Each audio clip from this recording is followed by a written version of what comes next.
ಅದು ಕಲ್ಯಾಣ ಕರ್ನಾಟಕ ಭಾಗದ ಏಕೈಕ ಕ್ರೀಡಾ ತರಬೇತಿ ವಸತಿ ನಿಲಯ.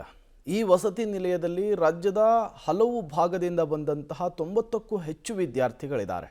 ಈ ವಿದ್ಯಾರ್ಥಿಗಳಿಗೆ ಲಕ್ಷಾಂತರ ರೂಪಾಯಿ ಖರ್ಚು ಮಾಡಿ ಸೈಕಲನ್ನು ಕೂಡ ಕೊಟ್ಟಿದ್ದಾರೆ.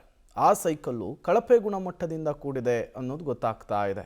ಇದು ಕ್ರೀಡಾ ಇಲಾಖೆಯ ಕರ್ಮಕಾಂಡದ ಸ್ಟೋರಿ ನಿಮ್ಮ ಮುಂದೆ. ಪ್ರಯೋಜನಕ್ಕೆ ಬಾರದೆ ಮೂಲೆ ಸೇರಿದ ಸೈಕಲ್. ನಿತ್ಯ ನಡೆದುಕೊಂಡೇ ಹೋಗ್ತಿರೋ ವಿದ್ಯಾರ್ಥಿಗಳು. ಸಿದ್ದರಾಮಯ್ಯ ಸರ್ಕಾರದಿಂದಲೂ ಕಳಪೆ ಸೈಕಲ್. ಇಲ್ಲಿ ಸೈಕಲ್ಗಳಿಗೆ ಹಾಕಿರೋ ಸ್ಟಿಕ್ಕರ್ ಹಾಗೆ ಇದ್ರು ಸೈಕಲ್ ಚಕ್ರಗಳೆಲ್ಲ ಬೆಂಡಾಗಿವೆ. ಒಂದೆಡೆ ಸೈಕಲ್ಗಳು ನಿರುಪಯುಕ್ತವಾಗಿ ಮೂಲೆ ಸೇರಿದ್ರೆ, ಮತ್ತೊಂದೆಡೆ ವಿದ್ಯಾರ್ಥಿಗಳು ನಿತ್ಯ 3-4 ಕಿಲೋಮೀಟರ್ ನಡೆದುಕೊಂಡೇ ಹೋಗೋ ದುಸ್ಥಿತಿ ಇದೆ. ಬಳ್ಳಾರಿಯ ಕ್ರೀಡಾ ತರಬೇತಿ ವಸತಿ ನಿಲಯದಲ್ಲಿ ಈ ದೃಶ್ಯ ಕಂಡುಬಂದಿದೆ. ಹೌದು, ಸಿದ್ದರಾಮಯ್ಯ ಕಾಲದಲ್ಲಿಯೂ ಕಳಪೆ ಸೈಕಲ್ ವಿತರಣೆ ಆಗಿರೋದಕ್ಕೆ ಈ ದೃಶ್ಯಗಳೇ ಬೆಸ್ಟ್ ಎಕ್ಸಾಂಪಲ್ ಆಗಿದೆ. ಅಂದು ಶಾಲಾ ಮಕ್ಕಳಿಗೆ ಸೈಕಲ್ ನೀಡಲಾಗ್ತಿತ್ತು. ಈಗ ವಸತಿ ಸಹಿತ ಕ್ರೀಡಾ ತರಬೇತಿಗೆ ಆಯ್ಕೆಯಾದ ಮಕ್ಕಳಿಗೆ ನೀಡಿರುವ ಸೈಕಲ್ಗಳು ಕಳಪೆಯಾಗಿವೆ. ರಾಜ್ಯದ ವಿವಿಧ ಭಾಗಗಳಿಂದ ಬಳ್ಳಾರಿಗೆ ಬಂದಿರೋ 90 ವಿದ್ಯಾರ್ಥಿಗಳಿಗೆ ಕ್ರೀಡಾ ಇಲಾಖೆಯಿಂದ ವಿತರಿಸಿದ ಸೈಕಲ್ಗಳು ಕಳಪೆಯಾಗಿವೆ. ಕಳೆದ 3 ತಿಂಗಳಲ್ಲಿ ದುರಸ್ತಿಗೆ ಬಂದಿರೋ ಸೈಕಲ್ಗಳು ಸಂಪೂರ್ಣ ಹಾಳಾಗಿವೆ. ಸೈಕಲ್ಗಳ ಹ್ಯಾಂಡಲ್ಗಳು ಮುರಿದ್ರೆ, ಇನ್ನೂ ಕೆಲವು ರಿಮ್ ಬೆಂಡಾಗಿ ಕಿತ್ತು ಹೋಗಿವೆ, ಟೈರ್ ಹರಿದಿವೆ.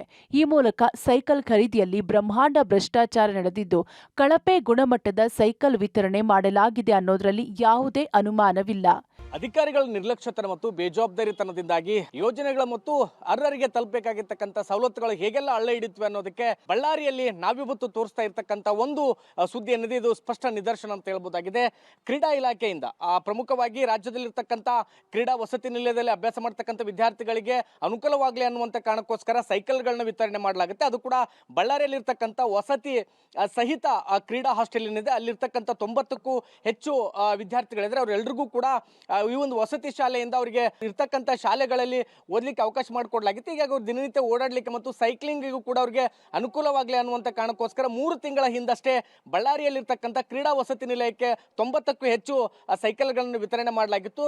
ದುರದೃಷ್ಟವಶಾತ್ ಸರ್ಕಾರ ನೀಡಿರ್ತಕ್ಕಂಥ ಸೈಕಲ್ಗಳೆಲ್ಲವೂ ಕೂಡ ಸಂಪೂರ್ಣವಾಗಿ ಹಾಳಾಗಿರುವಂಥದ್ದು. ಇಂಥ ಸೈಕಲ್ಗಳನ್ನು ವಿತರಣೆ ಮಾಡಿದ್ರ ಭಾಗವಾಗಿ ವಿದ್ಯಾರ್ಥಿಗಳು ಎಲ್ಲರೂ ಕೂಡ ಸೈಕಲ್ಗಳನ್ನು ಬಳಕೆ ಮಾಡ್ತಿಲ್ಲ, ಬದಲಾಗಿ ಎಲ್ಲವನ್ನು ಕೂಡ ಇದೇ ಒಂದು ಕ್ರೀಡಾ ವಸತಿ ನಿಲಯದ ಮುಂಭಾಗದಲ್ಲೇನೆ ಬಿಸಾಕಿರುವಂಥದ್ದು.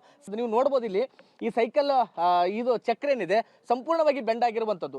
ಇದರಲ್ಲಿ ವಿದ್ಯಾರ್ಥಿಗಳು ಈ ಒಂದು ಸೈಕಲ್ಗಳನ್ನು ತೆಗೆದುಕೊಂಡು ಶಾಲೆಗೆ ಹೋಗಬೇಕಾದಂಥ ಸಂದರ್ಭದಲ್ಲಿ ಸೈಕಲ್ಗಳೆಲ್ಲವೂ ಕೂಡ ಬೆಂಡಾಗಿರುವಂಥದ್ದು. ಈ ರೀತಿಯ ಪರಿಸ್ಥಿತಿ ಇದ್ದಂಥ ಸಂದರ್ಭದಲ್ಲಿ ಸೈಕಲ್ಗಳನ್ನ ಬಳಕೆ ಮಾಡ್ಲಿಕ್ಕೆ ಹೇಗೆ ಸಾಧ್ಯ ಆಗುತ್ತೆ? ಹೀಗಾಗಿ ಬಹುತೇಕ ಇವೆಲ್ಲವೂ ಕೂಡ ಕಳಪೆ ಗುಣಮಟ್ಟದಿಂದ ಕೂಡಿರ್ತಕ್ಕಂಥ ಸೈಕಲ್ಗಳನ್ನ ವಸತಿ ಅಂದ್ರೆ ಕ್ರೀಡಾ ವಸತಿ ನಿಲಯದ ವಿದ್ಯಾರ್ಥಿಗಳಿಗೆ ವಿತರಣೆ ಮಾಡಿದ್ರೆ, ಹೀಗಾಗಿ ವಿದ್ಯಾರ್ಥಿಗಳು ಯಾರು ಕೂಡ ಬಳಕೆ ಮಾಡ್ತಿಲ್ಲ. ರಾಜ್ಯದ ವಿವಿಧ ಜಿಲ್ಲೆಗಳಿಂದ ಫುಟ್ಬಾಲ್ ಹಾಗೂ ಹಾಕಿ ಕ್ರೀಡೆಗಳಿಗೆ ಆಯ್ಕೆಯಾಗಿರುವ 90 ವಿದ್ಯಾರ್ಥಿಗಳಿಗೆ ಕ್ರೀಡಾ ಇಲಾಖೆಯಿಂದ ಸೈಕಲ್ ವಿತರಣೆ ಮಾಡಲಾಗಿತ್ತು. ವಿತರಿಸಿದ ಸೈಕಲ್ಗಳು ಕಳಪೆ ಗುಣಮಟ್ಟದಿಂದ ಕೂಡಿರೋದ್ರಿಂದ ವಿದ್ಯಾರ್ಥಿಗಳು ಸೈಕಲ್ ಬಳಕೆ ಮಾಡದೆ ಬಿಸಾಕಿದ್ದಾರೆ. ವಿದ್ಯಾರ್ಥಿಗಳು ಶಾಲಾ ಕಾಲೇಜಿಗೆ ಹೋಗಲು ಹಾಗೂ ಸೈಕ್ಲಿಂಗಿಗೂ ಅನುಕೂಲ ಆಗಲಿ ಎಂದು ಪ್ರತಿ ಸೈಕಲ್ಗೆ 8 ರಿಂದ 10 ಸಾವಿರ ಖರ್ಚು ಮಾಡಿ ವಿತರಿಸಲಾಗಿತ್ತು. ವಿತರಿಸಿದ 3 ತಿಂಗಳಲ್ಲಿ ಸೈಕಲ್ಗಳು ಹಾಳಾಗಿ ಕ್ರೀಡಾ ಹಾಸ್ಟೆಲ್ನಲ್ಲೇ ಮೂಲೆಗುಂಪಾಗಿವೆ.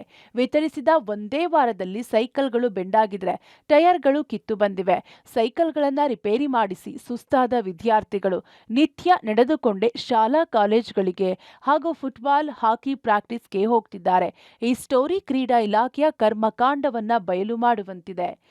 ನಡ್ಕೊಂಡ 3-4 ಕಿಲೋಮೀಟರ್ ಎಲ್ಲ ಅವ್ರು ಕೊಟ್ಟಿದ್ದಾಗೆ ಎಲ್ಲ ಇದು ಎಷ್ಟು ಮಾಡ್ತಿದ್ರು ಹಂಗೆ 2-3 ದಿವಸ ಚೇನ್ ಕಟ್ಟಾಗೋದು, ಹ್ಯಾಂಡಲ್ ಉಳಿದು, ಮತ್ತು ಟೈರ್ ಎಲ್ಲ ಆಗೋದು. ಸೈಕಲ್ ಸರಿ ಇಲ್ಲ ಸರ್ ಕೊಟ್ಟಿದ್ದು. ಕ್ರೀಡಾ ಇಲಾಖೆಯಿಂದ ಕ್ರೀಡಾ ತರಬೇತಿಗೆ ಆಯ್ಕೆಯಾದ ವಿದ್ಯಾರ್ಥಿಗಳ ಅನುಕೂಲಕ್ಕೆ ಅಂತ ವಿತರಿಸಿದ್ದ ಸೈಕಲ್ಗಳ ಸ್ಥಿತಿ ಹೀಗಿದೆ. ಇನ್ನಾದರೂ ಕ್ರೀಡಾ ಸಚಿವರು ಎಚ್ಚೆತ್ತುಕೊಂಡು ಸೈಕಲ್ ಸರಬರಾಜು ಮಾಡಿದ ಏಜೆನ್ಸಿ ವಿರುದ್ಧ ಕ್ರಮ ಕೈಗೊಳ್ತಾರಾ ಅನ್ನೋದನ್ನ ಕಾದು ನೋಡಬೇಕಿದೆ. Amaresh L K, Homminal, public TV, Ballari.